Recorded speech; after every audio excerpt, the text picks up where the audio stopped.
নমস্কার। তো আপনারা কেমন আছেন? আশা করি সকলেই ভালো আছেন।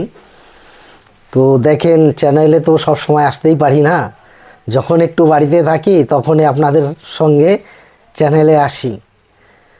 তো গল্পটা হচ্ছে এরকম যে আপনারা চ্যানেলটিকে সাবস্ক্রাইব বাড়াইয়ে দেন, ঠিক আছে? সাবস্ক্রাইব করে নিজেরা এবং অন্যকে শেয়ার করুন, যাতে চ্যানেলটা সাবস্ক্রাইব বেড়ে যায় আর আমি সুন্দর সুন্দর ভিডিও আপনাদেরকে দিতে পারি। সাবস্ক্রাইব যাতে বাড়ে, শেয়ার করুন এবং নিজেরাই সাবস্ক্রাইব করুন। আর একটি কথা বলতেছি, এখানে লাইক করবেন, কিন্তু ভিডিওগুলিতে লাইক খুব কম হচ্ছে। যারাই ভিডিও দেখবেন লাইক করবেন। তো আজকে খুব পাওয়ারফুল আমি তাবিজ একটা যন্ত্র দিব। এই যন্ত্রটি কাজ খুব সুন্দর হবে। আগে আপনারা ভালো করে বুঝবেন, তারপরে কাজ করবেন। এই ভিডিওতে যে যন্ত্র দেওয়া হবে, এই যন্ত্রটি দু ধরনের কাজ করবে। এখনকার দিনে দেখুন, এই রোগ খুব কম লোকেরই থাকে। এই দুটো রোগ সারবে একটি তাবিজে, মানে যন্ত্রে। একটি হচ্ছে মির্গি আর একটি হচ্ছে আপনার হিস্টোরিয়া। তো যাদের মির্গি এবং হিস্টোরিয়া আছে, ঠিক আছে, মির্গি রোগ অথবা হিস্টোরিয়া যাদের আছে, তো ওনাদেরকে এই যন্ত্র পরিয়ে দিয়ে খাইয়ে দিন, দেখেন খুব ভালো কাজ করবে। তো যন্ত্রটি লিখবেন শনিবার, মঙ্গলবার, অমাবস্যা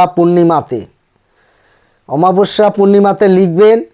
যখন এই যন্ত্রটি লিখবেন, আপনার দৈব স্থান, মানে যেই আসনে বসে কাজ করেন বা পূজা পাঠ করেন, সেই আসনে আপনার ইষ্ট দেবতাকে পূজা করে, গুরুকে স্মরণ করে মুখে দুটো লবঙ্গ দিবেন।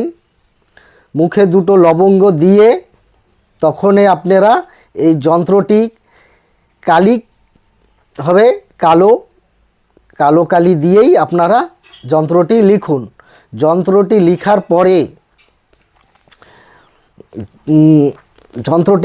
পরে এটি 21 দিন এই যন্ত্রটিতে কী করবেন, যাদের হিস্টোরিয়া বা মির্গি রোগ আছে ওনাদেরকে জলে ভিজিয়ে একটি করে খাওয়াইতে হবে।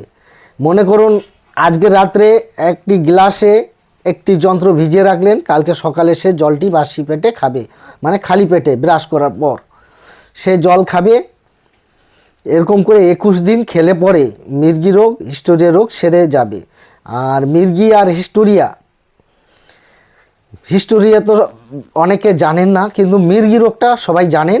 মির্গি রোগ দেখুন, যাদের ওই মির্গির খিঁচুনিটা উঠে, তখন কি হচ্ছে যে দেখবেন চামড়ার জুতা নাকে শুকাইলে, ঠিক আছে, চামড়ার জুতা যদি নাকে শুকানো যায়, তখন সে মির্গি রোগটা সুস্থ হয়ে যায়, চিরতরের জন্য সেরে যায় না। কিন্তু এই যন্ত্রের দ্বারাই চিরতরের জন্য সেরে যাবে। এটা গুপ্তবিদ্যা। এই গুপ্তবিদ্যার জন্যই আমার কাছে ছিল, কিন্তু আমার কাছে যারা আসে ওনাদেরকে আমি দিই, কিন্তু এইগুলো অ্যাকচুয়ালি দিতে নেই, তাহলে আমার থলিতে আর কি থাকলো। তাও আপনাদেরকে দিচ্ছি। অনেকে রিকোয়েস্ট করেছিল, অনেকে, যে গুরুজি ভালো মির্গি রোগের কিছু দেন, তাদের জন্যই দেওয়া। আর হিস্টোরিয়া রোগ বাস্তব কথা সহজে ঠিক হতে চায় না। এটাও সহজে ঠিক হতে চায় না। এই হিস্টোরিয়া রোগ একটি নারীর ক্ষেত্রে এগুলি বেশি দেখা দেয়, একটি পুরুষের থেকে নারীর ক্ষেত্রে বেশি দেখা যায়। কোনো নারী দেখবেন যাদের হিস্টোরিয়া রোগ থাকে, তাদের শরীরে এত কামভাব জেগে যায়, অসাধারণ। তখন সে, মানে কোনো পুরুষ পেলেই তাকে মনে হয় চিবিয়ে খাই। তখন তার জাতিভেদ দেখে না, মান সম্মান থাকে না, পাগলের মতন হয়ে যায় হিস্টোরিয়া রোগ হলে পরে।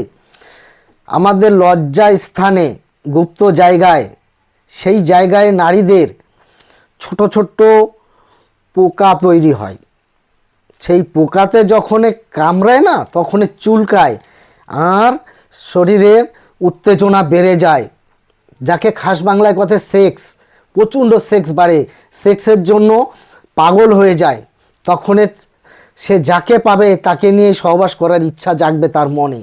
তো এই ধরনের যদি কেউ থেকে থাকে, তাহলে আপনারা এই দিন, যন্ত্রটি করে জল খাইয়ে দিন, দেখুন সে আস্তে আস্তে স্বাভাবিক সুস্থ হয়ে যাবে, সে হিস্টোরিয়া রোগের থেকে বেরিয়ে আসবে। এ খুব ভয়ঙ্কর রোগ, মান সম্মান খেয়ে ফেলে। আমার গ্রামেই দুটো ছিল, আমি দুটোকেই ঠিক করেছি, ঠিক আছে। জাত ভেদ দেখে না, আমি তো নিজের চোখে দেখেছি আমার এখানে। তো আপনাদের আমি এটাই বলছি যে আপনারাও এই যন্ত্রের দ্বারাই কাজ করে দেখুন, খুব ভালো রেজাল্ট পাবেন, খুব দারুণ রেজাল্ট। আর এই ভিডিও শেষে পেয়ে যাবেন, ভিডিও শেষে আমি যন্ত্র এবং নিয়ম দুটোই দিয়ে দেব। তো আপনারা ভালো থাকুন, সুস্থ থাকুন, আমার চ্যানেলের সঙ্গে জুড়ে থাকুন। দেখা হবে আপনাদের সঙ্গে আগামী ভিডিওতে। ভিডিও দেখার পরে আপনারা একটি লাইক করুন, লাইক করতে তো আর পয়সা লাগবে না, লাইকটা করুন, শেয়ার করুন, চ্যানেলটিকে সাবস্ক্রাইব করুন।